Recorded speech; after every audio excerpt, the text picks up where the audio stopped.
تاریخ انسانی نے لاکھوں جرنیل دیکھے، سکندر اعظم سے لے کر نیپولین تک، لیکن دنیا کی تاریخ میں صرف ایک نام ایسا ہے جس نے 100 سے زائد جنگیں لڑیں اور ایک میں بھی شکست کا سامنا نہیں کیا، وہ جنہیں خود کائنات کے سب سے سچے انسان صلی اللہ علیہ وسلم نے سیف اللہ یعنی اللہ کی تلوار کا لقب دیا۔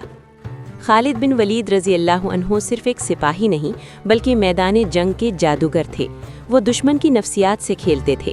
ان کا مشہور جملہ آج بھی تاریخ کی دیواروں پر نقش ہے جو انہوں نے ایران کے گورنر کو لکھا تھا: میں تمہارے پاس ایسی قوم لے کر آیا ہوں جو موت سے اتنی ہی محبت کرتی ہے جتنی تم زندگی سے کرتے ہو۔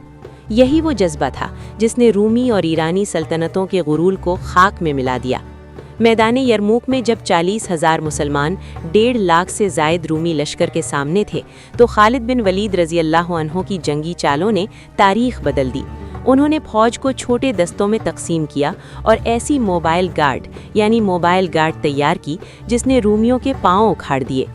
معزولی اور بستر پر وفات اصل امتحان، لیکن ان کی زندگی کا سب سے بڑا مارکا میدان جنگ میں نہیں بلکہ اس وقت تھا جب انہیں عروج پر ہمارت یعنی کمانڈ سے ہٹا دیا گیا۔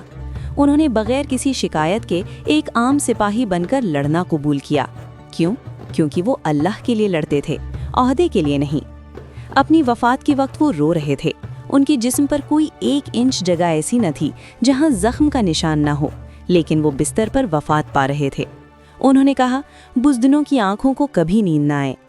خالد بن ولید ہمیں سکھاتے ہیں کہ فتح صرف ہتھیاروں سے نہیں، ایمان اور اٹل ارادے سے ملتی ہے۔